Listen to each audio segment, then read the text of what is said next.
Alright, so we were talking about names at the end of last video and how she did not give up her lover's rapist name. Whatever situation you choose to believe. She didn't give up his name. Okay, now why? If she loved him, perhaps it was to protect him. Although it takes quite a bit of I don't know, courage to not give up the name of your cohort in the face of death.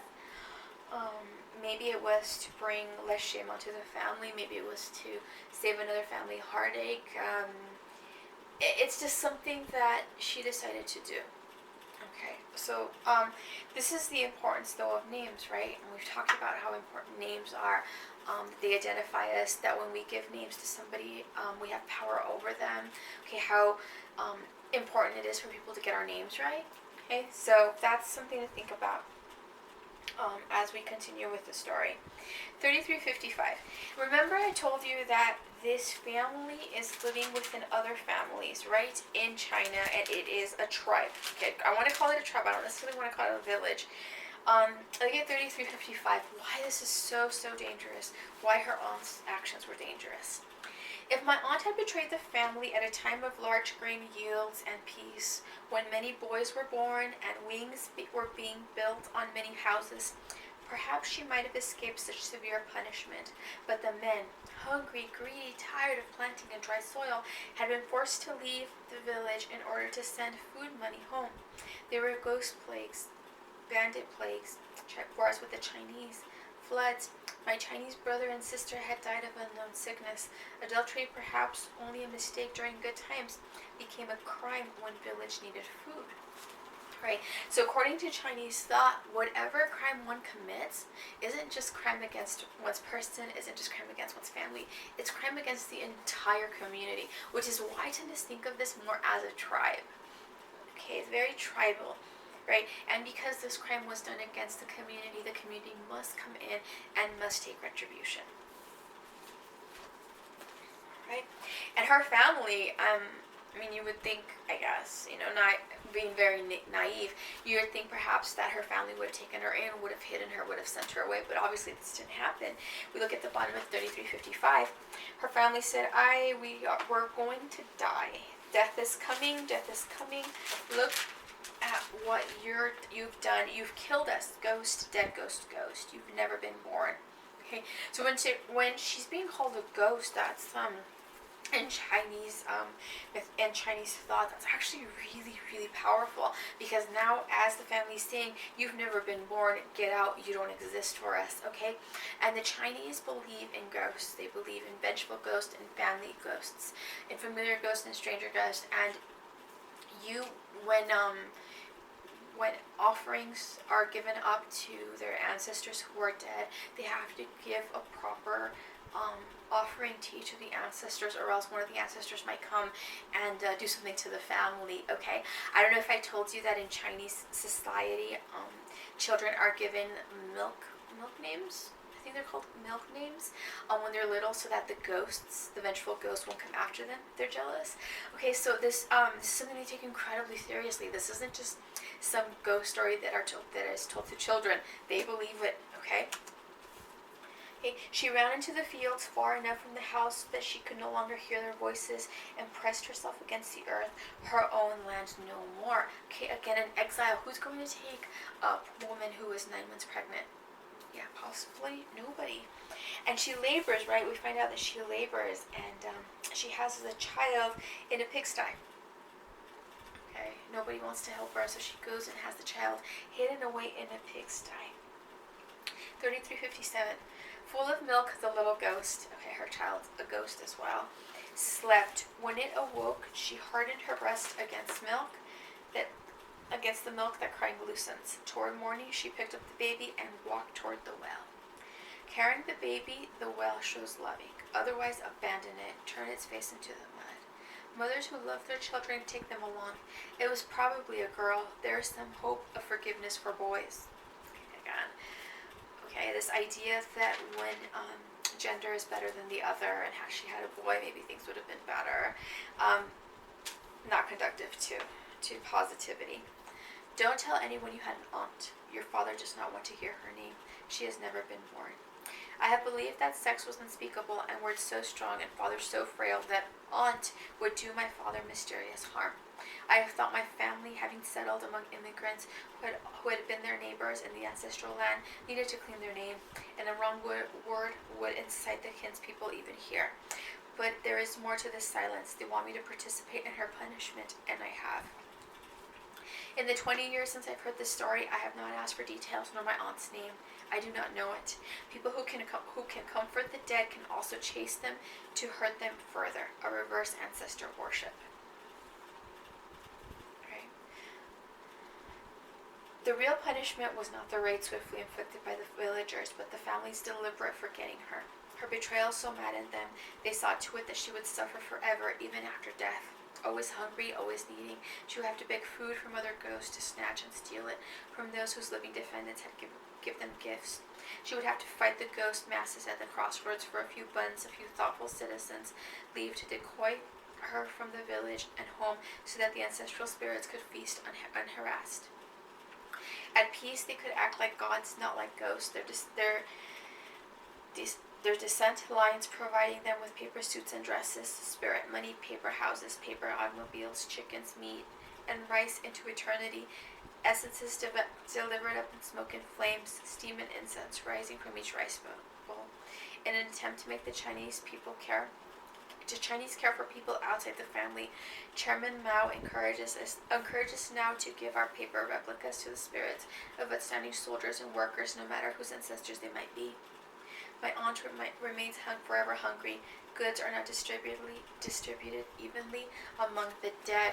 Okay, and today, my son was learning cause and effect. I was doing lesson plans while he was doing his homework.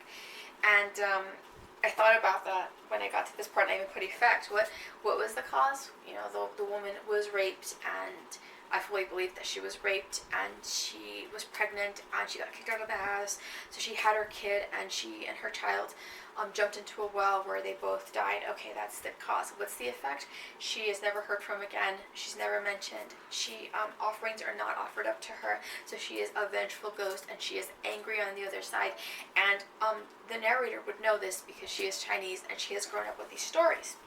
My aunt haunts me, her ghost drawn to me because now, after 50 years of neglect, I alone devote pages of paper to her, though not origamied into houses or clothes. I do not think that she always means well. I am telling on her, and she was a spite suicide, drowning herself in drinking water. The Chinese are always very frightened of the drowned one, whose weeping ghost, wet hair hanging and skin bloated, waits silently by the water to pull down a substitute. Okay, and I love this ending because if you think of a ghost, right, weeping.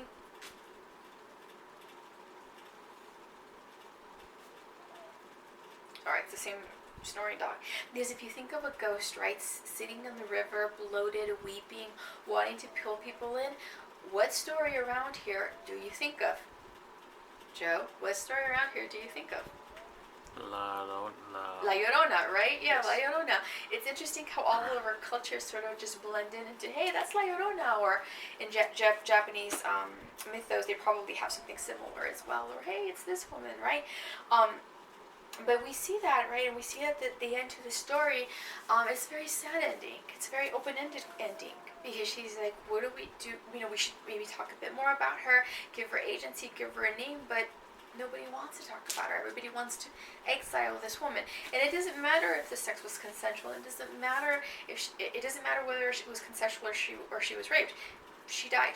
Okay, she was forced to commit suicide with her child, for who else would help care for them, and it haunts their family, and it will continue to haunt their family. And I love that she says that she's devoting pages of paper to her aunt. Okay, so now we hear the story. Now we can go ahead and continue thinking about this woman and maybe perhaps giving her a bit more life.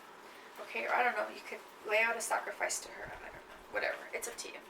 Okay, but I do love this story, and I love the paradoxical ideas of, as an American, where do you stand? As an American, yes, we want to hear the story. We love stories, right? We are storytellers. We are the descendants of storytellers. We invented the short story. We want to know the story. We want to know the ending. We want to know the characters. And other cultures are like, no, you don't get to hear that. You don't get to know this whole story. You don't get to know the person's name.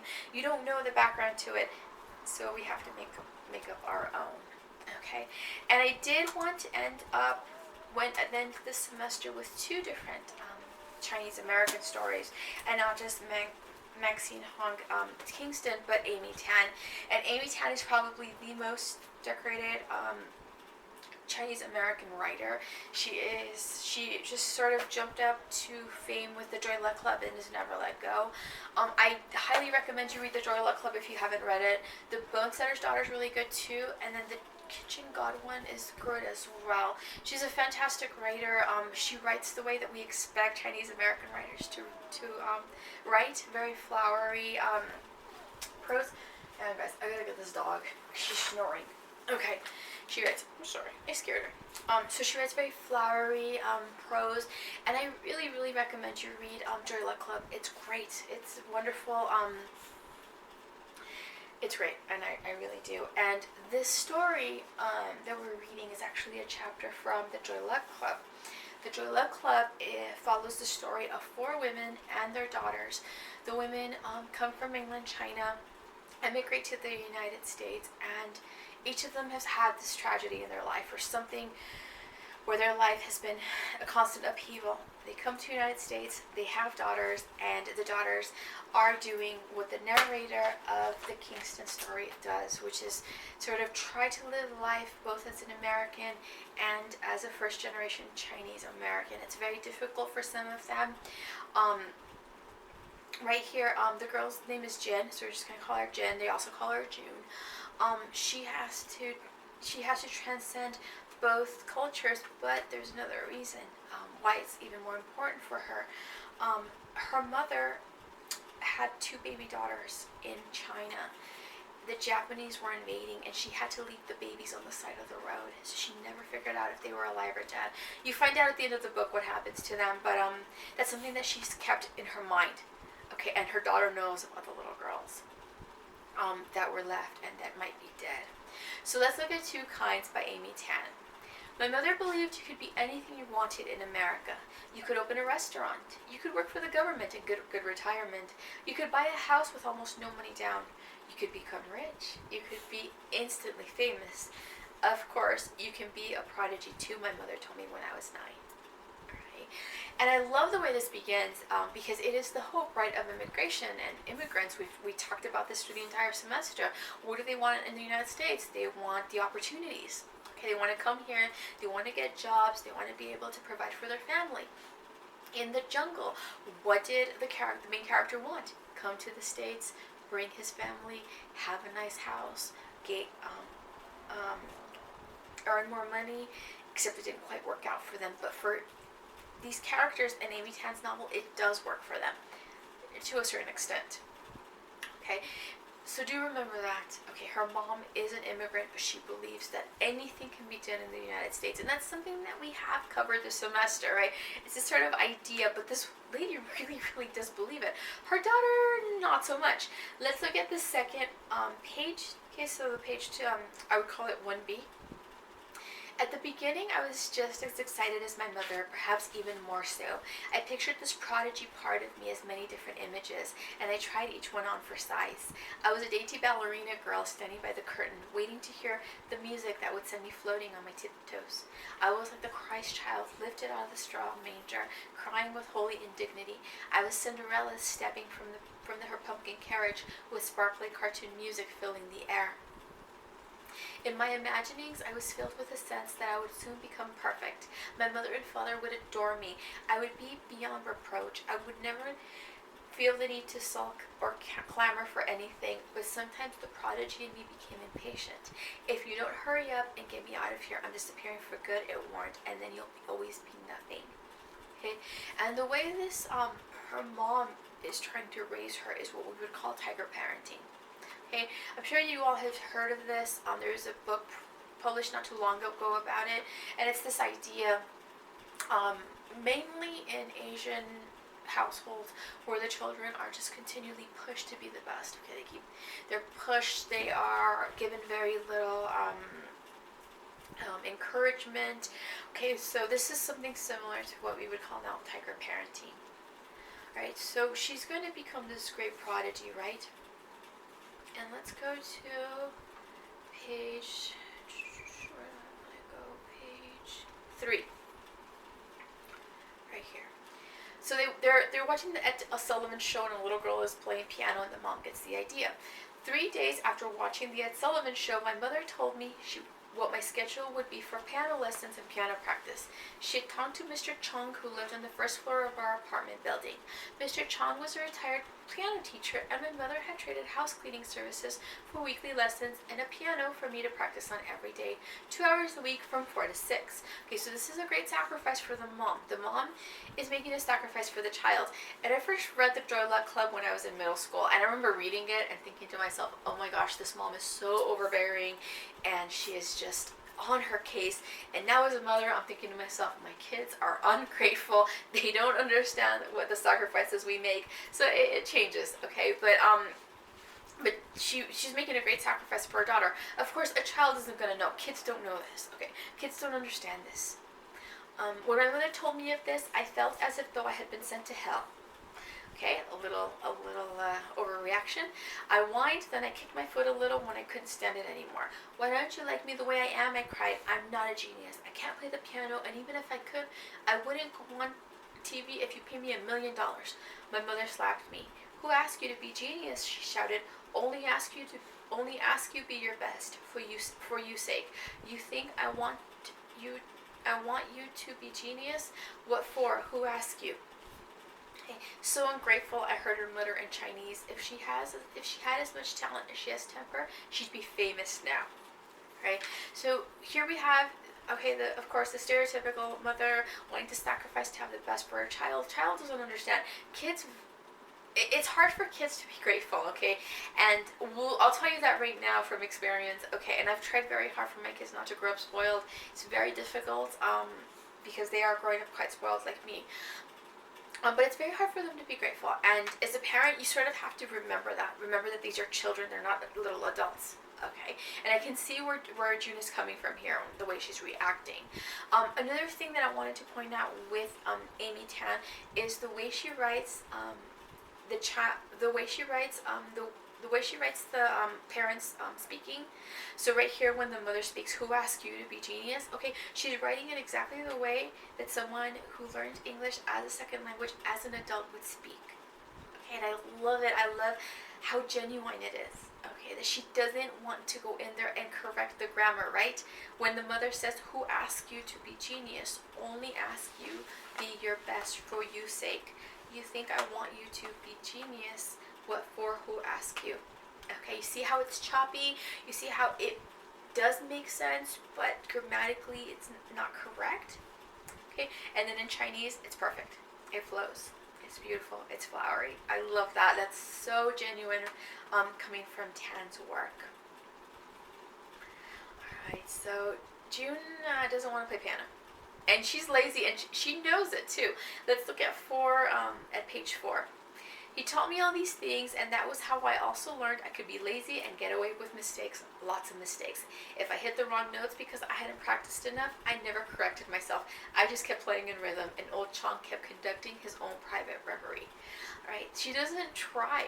I think this is something that a lot of students have asked me to explain, and I really can't explain it too well, if only to say that children are contrarian, okay? Some people are contrarian more so than others. Okay, as a child, I was so stubborn that if you told me that the sky was blue, I would argue that it wasn't blue. Okay, some kids are just like this. Okay, my husband in the background's laughing. Me, stubborn, never. And June seems to be a very stubborn girl. Okay, so that's something that she has for herself. Okay, she's very good at something. She's very good at being stubborn. All right. So she's going to have this practice, right? And we meet in the end of page 4, her auntie Lind and Waverly. Auntie Linda's an interesting character. I don't want to give away too much from the story, because if you want to read the book, I don't want to spoil it too much. But Waverly, don't like Waverly. Waverly is a little stuck-up little girl, and I never liked her. Even in the film, I couldn't stand her. All right. So, cringeworthy. Let's look at page 5. Okay, because y'all know this was coming. She goes to this. She's going to this talent show, right? She's supposed to play "Pleading Child," which is a pretty simple piano song. All right. When my turn came, I was very confident. I remember my childish excitement. It was as if I knew without a doubt that the prodigy side of me really did exist. I had no fear whatsoever, no nervousness. I remember thinking, this is it. This is it. I looked out at the audience, at my mother's blank face, my father's yawn, Auntie Linda's stiff lip smile, Waverly's sulky expression. I had on a white dress layered with sheets of lace and a pink bow in my Peter Pan haircut. As I sat down, I envisioned people jumping to their feet and Ed Sullivan rushing up to introduce me to everyone on TV. So you know what? She sort of just wanted the fame. Okay, yeah, she does want it. And I started to play. Everything was so beautiful. I was caught up in how lovely I looked that I wasn't worried about how I would sound. So I was surprised when I hit the first wrong note. And then I hit another, and another. A chill started at the top of my head and began to trickle down, yet I couldn't stop playing as though my hands were bewitched. I kept thinking my fingers would adjust themselves back, like a train switching to the right track. I paid the strange jumble to the end, sour notes staying with me all the way. Okay, yeah, and y'all, from one piano player to the other, you cannot fix some mistakes. Okay, she just kept going. It's really cringy. I don't know how many of these little talent shows or recitals that you've ever gone to, but let me tell you, some of them are pretty cringy, but you're still there because the kids tried their best, okay? When I stood up, I discovered my legs were shaking. Maybe I had just been nervous, and the audience, like old Chong, had seen me go through the right motions, and I had not heard anything wrong at all. I swept my right foot out, went down on my knee, looked up and smiled. The room was quiet except for old Chong, who was beaming and shouting, "Bravo, bravo, well done." Okay, so yeah, everyone caught the mistakes. By then I saw my mother's face, her stricken face. The audience clapped weakly, and I walked back to my chair, my whole face quivering as I tried not to cry. I heard a little boy whisper to his mother, "Well, that was awful." And the mother whispering, "She tried. She certainly tried." All right, how embarrassing is this? How shameful it is. I mean, her parents are there. Waverly is there. Sorry, I don't like Waverly. Okay, you'll see Waverly. I don't like Waverly very much. Right, still very cringy. And let's continue on. Let's look at what happens in the next page, right? The next page, page 6.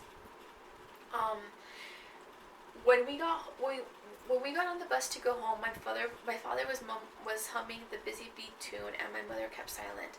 I kept thinking she wanted to wait until we got home before shouting at me. But when my father unlocked the door to our apartment, my mother walked in and straight to the back into the bedroom. No accusations and no blame. And in a way, I felt disappointed. I had been waiting for her to start shouting so that I could shout back and cry and blame her for all my misery. I assumed that my talent show fiasco meant that I would never have to play the piano again. But 2 days later, after school, my mother came to the kitchen and saw me watching TV. 4 o'clock, she reminded me as if ever it was any other day. I was stunned, as though she were asking me to go through the talent show torture again. I planted myself more squarely in front of the TV. Okay, again, she's stubborn. She's actually quite good at being stubborn, and they have this dichotomy, right, of the Chinese parent telling her, you have to do something, you have to play an instrument, you have to do sports, something has to be done here. And the American child saying, "No, I don't have to do anything. I'm going to school. That's all I have to do," right? Okay, look at the bottom sentence in page 6. I didn't budge, and that's when I decided I didn't have to do what my mother said anymore. I wasn't a slave. This wasn't China. I had listened to her before, and look at what happened. She was the stupid one. Okay, very, very childlike. Incredibly childlike. Okay, I think that's such a hilarious line. This wasn't China. Okay, I want to go over the fight that they have. So let's go ahead and end this video here and go on to the next one so we can talk about that.